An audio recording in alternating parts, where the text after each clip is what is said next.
হয়েছে সেই নির্বাচনটা অবৈধ টাকার লেনদেন হয়েছে এবং যথেষ্ট প্রভাবান্বিতভাবে নির্বাচনের ফলাফল নেওয়া হয়েছে। সেখানে ভোটেরও গরমিল ছিল, যার ফলে এই প্যানেলে যারা নির্বাচিত হয়েছে তারা বিশেষ করে সাধারণ সম্পাদক পদে আমরা স্টে চেয়েছি।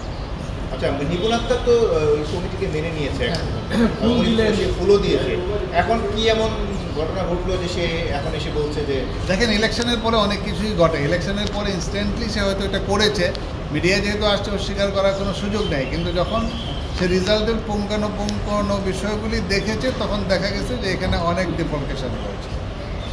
এখন দুই পক্ষই নাকি আপনার কাছে আসছে এই মামলা না করার প্রশ্নই আসে না।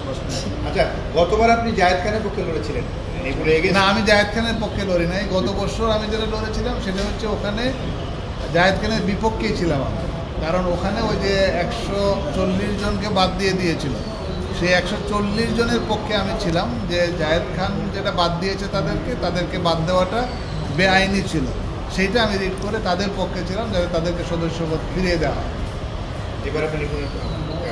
এবার নিপুণের এখানে মূল অভিযোগটা কি?